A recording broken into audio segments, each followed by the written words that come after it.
Well, this week, on yet another snow day, I asked my 7-year-old son, Jake, if he wanted to hear the story that I'm preaching on this week. I said, it's kind of a funny story. You want me to read it to you? Yeah. So he sits down on the couch, and I pull out the Bible and start reading. And one of the first things we come to in the story is the disease of leprosy. And so he said, what's that? I'll show you. I pull up my phone, search Google Images, and he's horrified and scared. How do you get that? How do you get rid of it? And I said, well, it's an ancient, I'm trying to explain it. And we get to the end, and he's like, when were you going to read the funny part? And I said, I did. And he said, oh, is it just funny because you're a pastor? Apparently. So you guys can see. It says in your bulletins we're going to start at verse 8, but then you'll miss half the story. So we're going to start at verse 1 and go through 14. And this story is the story of Naaman, and it comes to us in 2 Kings, which is one of the books of history in our Hebrew Bible. And so we'll start in chapter 5, verse 1. Naaman, commander of the army of the king of Aram, was a great man and in high favor with his master, because by him the Lord had given victory to Aram. The man, though a mighty warrior, suffered from leprosy. Now the Arameans on one of their raids had taken a young girl captive from the land of Israel, and she served Naaman's wife.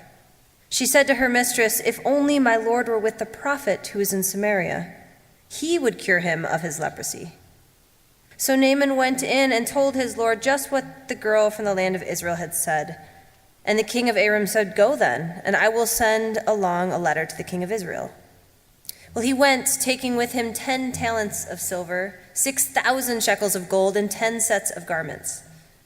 He brought the letter to the king of Israel, which read, when this letter reaches you, know that I have sent to you my servant Naaman, that you may cure him of his leprosy. When the king of Israel read the letter, he tore his clothes and said, am I God, to give death or life, that this man sends word to me to cure a man of his leprosy? Just look and see how he is trying to pick a quarrel with me.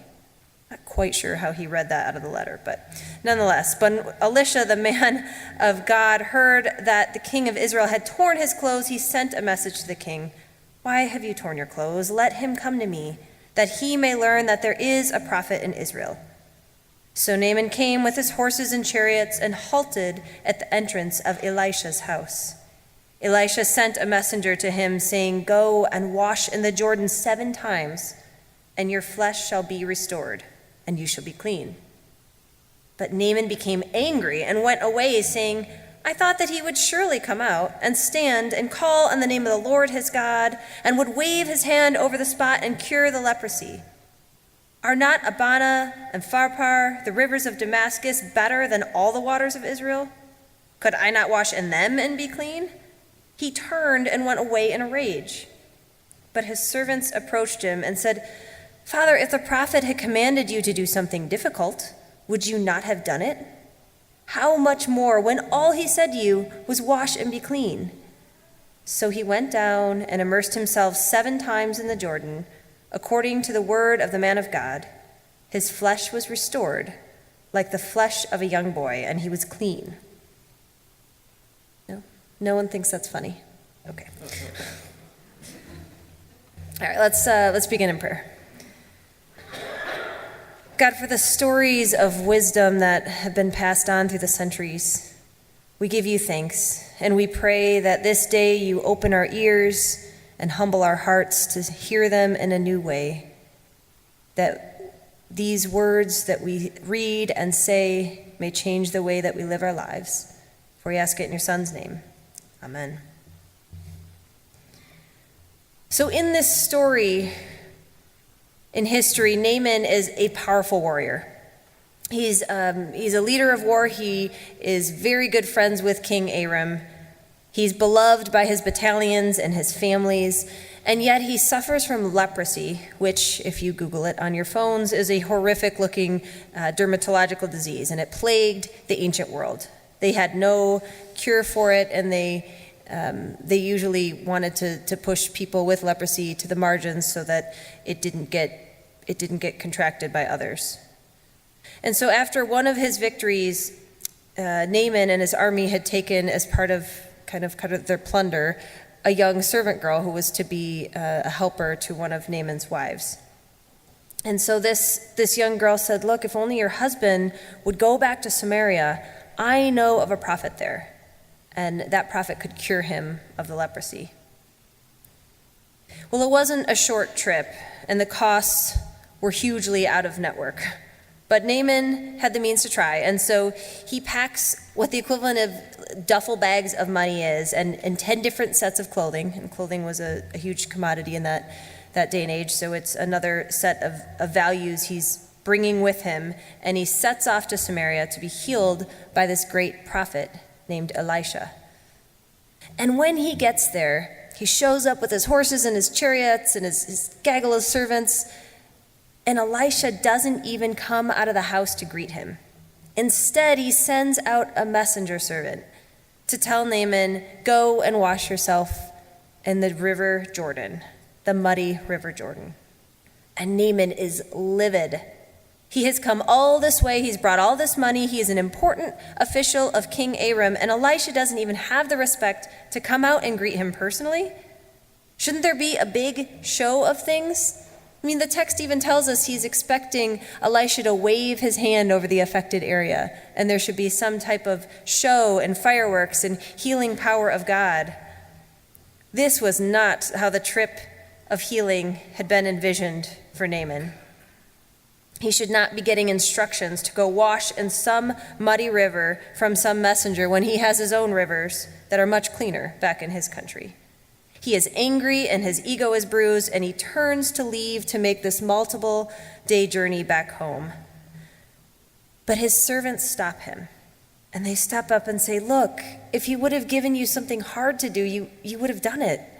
Why don't you just try? You've come all this way, who knows, maybe it'll work. And so begrudgingly, Naaman makes his way to the river Jordan and washes himself 7 times, and lo and behold, he is healed. I think it's an incredible story of pride and the virtue of humility, which is the virtue that we'll focus on today. Humility, as C.S. Lewis so wisely writes, is not thinking less of yourself, but thinking of yourself less. Humility is not an exercise of self-deprecation, but it is a conscious choice to view the world as if you are actually not the center of it. I don't think humility means that you're not allowed to take pride in your accomplishments, that you're not allowed to feel good about something you've worked hard to do. But humility means that that feeling of accomplishment does not come from stepping on someone else to get there. It does not mean that you look at what you accomplished from a podium and see where you're leveling out to the tiers of different people around you. It is thinking about others more than yourself. Humility invites us to strip away the titles and to see a person with all of their potential and all of their contributions and all of their gifts as just as equal to your own. Humility is really difficult.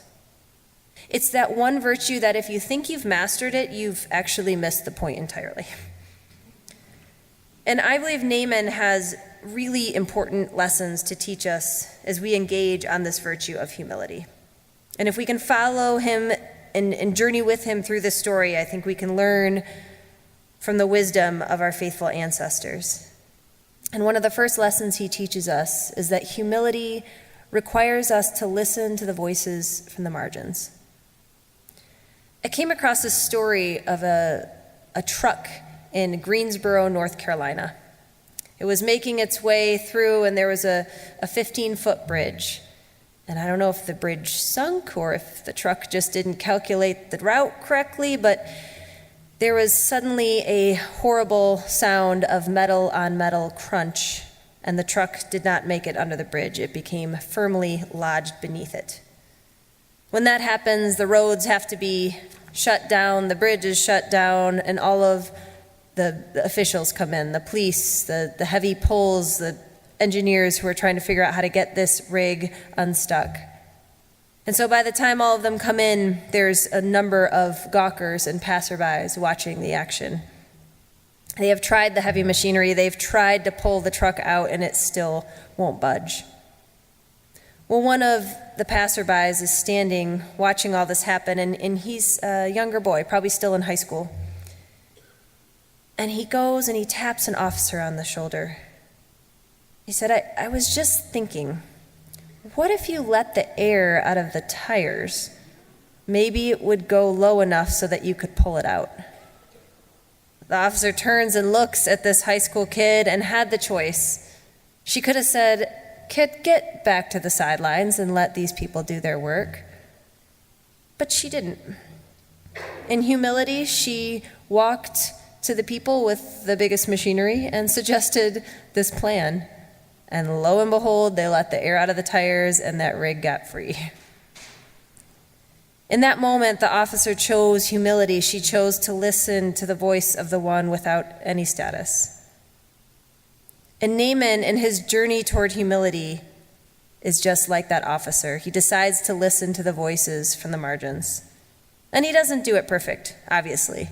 Naaman, in his pride and wounded ego, first only wanted to listen to the voice of Elisha. And so when the messenger is sent out, he closes his ears to what message that person brought, and he retreats in anger. But as he retreats, his ears are opened, and it's opened just enough to listen to the voice of his servants, certainly his subordinates, who encourage him to return.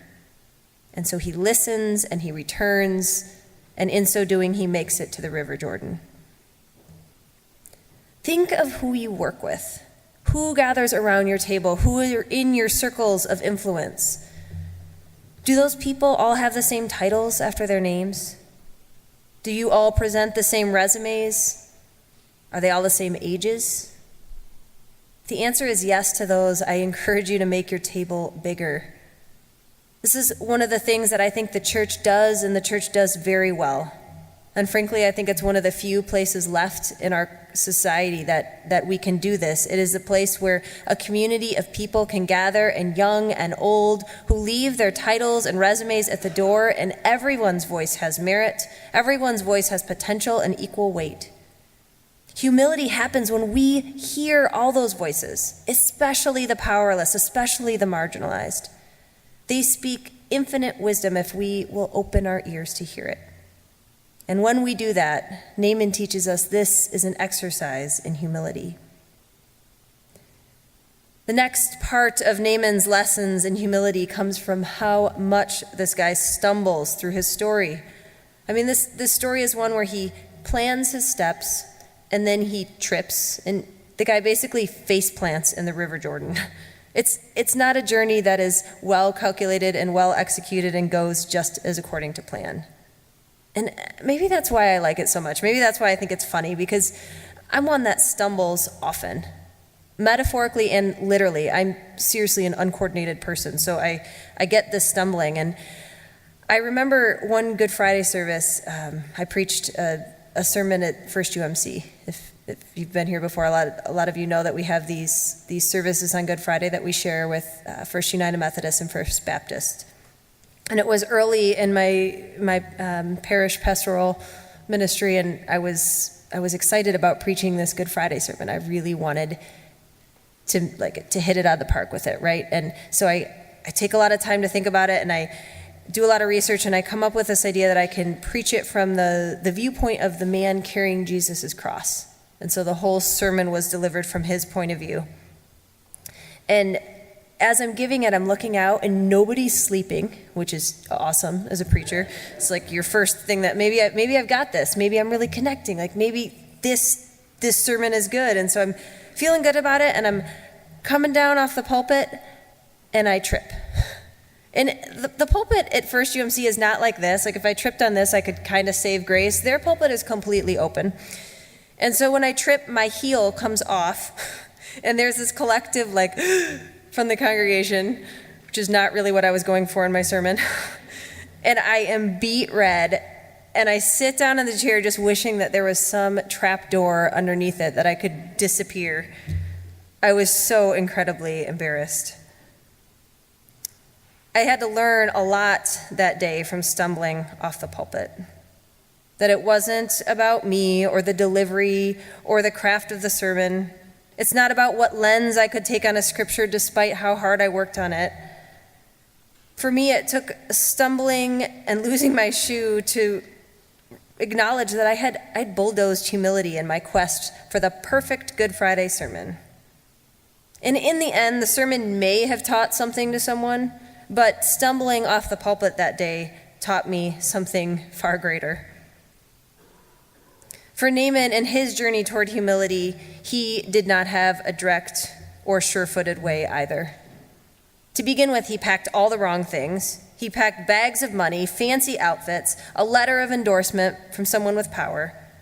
And he shows up with all this wrong stuff, and it ends up tripping him. He's not used to these things not preparing him adequately for what he needs. And so he stumbles, and he turns around, and he dusts himself off, and he learns from it. And eventually he gets to that muddy river, and he is healed. As we seek to live out this virtue of humility, we will stumble, and our roads are not going to be direct, and we're going to backtrack, and we're going to be embarrassed, and we're going to be humbled, and we're going to learn, and we're going to do it again. And I think that it is in our stumbling, and it's in our backtracking that we have the most powerful lessons of humility. So as you seek to live out this virtue, don't be afraid to stumble. Well, if we look at Naaman, how do we know that he's learned anything through his stumbling? You got to read the rest of the story. So the rest of the story tells us that Naaman gets in the river and he comes out with the complexion of a young boy. And so he returns to Elisha with his duffel bags of money and his outfits, and he says, "Thank you. You've changed my life. Let me show you in gratitude. Please accept these gifts." Now, Elisha returns this lesson of humility and makes it even greater by not accepting any of these gifts that Naaman is offering. And for Elisha, it's a very purposeful refusal of those gifts. See, Naaman is a non-Israelite. He is an outsider to the faith. Elisha owes him nothing of healing. And so when he heals Naaman, and when God's healing power and love is shown to this outsider of faith, those watching think he doesn't deserve it. Those watching are forced to see God's love and God's healing power is for all. It's an important lesson in it. And Naaman learns even more that he can't repay this gift of healing through his wealth. He can only repay it through his actions and through his change of heart and through his vows to serve Elisha's God. And so, taking that challenge, he returns to his foreign land. Now, watching all of this play out is a servant named Gehazi. Gehazi decides that Elisha was way too easy on Naaman, that Elisha should have taken at least some of the gifts that were offered. And so Gehazi follows Naaman and his chariots and horses brigade as they return to their land. And partway through this journey, they look back and Naaman recognizes Gehazi from Elisha's crew. And he said, "Is everything okay?" But Gehazi said, yes, it's good. It's just that my master Elisha has changed his mind about accepting those gifts you offered. And Naaman said, "Absolutely, what will it be?" And Gehazi said, "I'll take 2 talents of silver and 2 of those outfits, please." Naaman says, "Not a problem." He wraps it carefully up, he gifts it to Gehazi, and he continues his journey back home. Well, Gehazi returns back to an Elisha who's sitting there like this and says, "Where have you been, Gehazi?" And Gehazi says, "No, nowhere. I haven't left." And Elisha says, "I know where you were and what you've done. And because you have lacked the integrity and because you have dishonored this humble gift of healing that we have offered, Naaman's leprosy will be transferred to you." Wow. This is why no one thinks the story's funny. It's quite the turn of events. See, the problem was that Gehazi had this internal conflict, and this happens for all of us. We see something like Gehazi did. He saw this person that he believed to be undeserving, and at first, certainly with Naaman's reaction, ungrateful, and yet they get this blessing, and so he's got this conflict about it. And what he leans on to solve that conflict is his pride. And when you approach a problem with pride, your goal is always to be right. When you approach a problem with humility, humility demands instead that you do what is right. So Gehazi, in his pride, needing to be right, decides that Naaman's undeserved healing couldn't go without repayment. And so if Elisha wouldn't accept these gifts, then he would have to take one for the team and accept them himself. Well, Naaman, in his newly learned humility, was no worse for the wear. He continues his journey. He is still healed, and he makes it back to his country. But Gehazi was unable to do what was right in this case, because pride told him instead that it was more important to be right.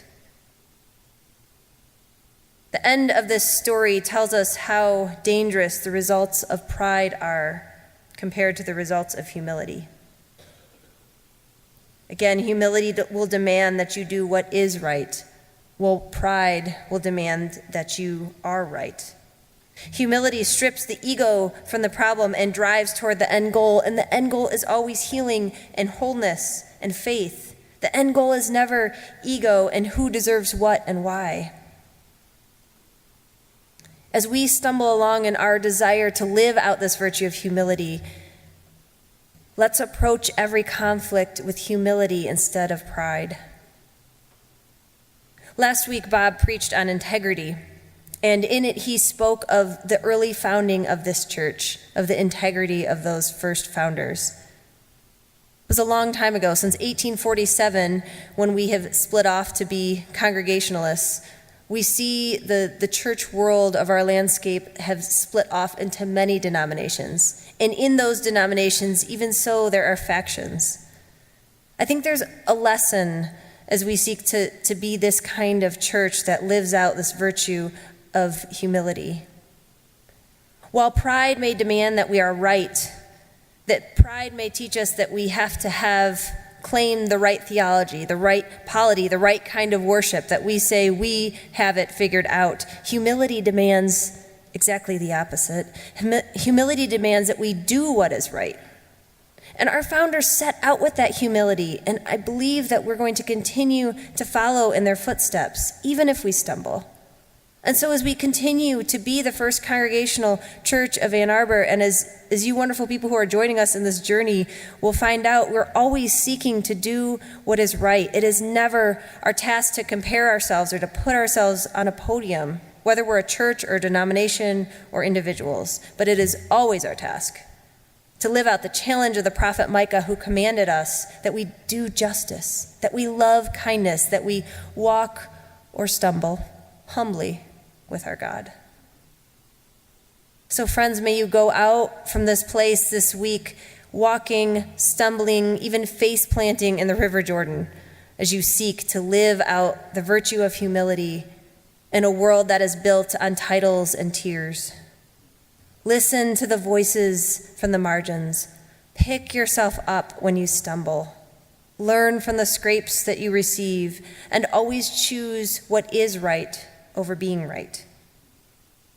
Thanks be to God for Naaman, for his journey, for his mistakes, and for the humility learned along the way.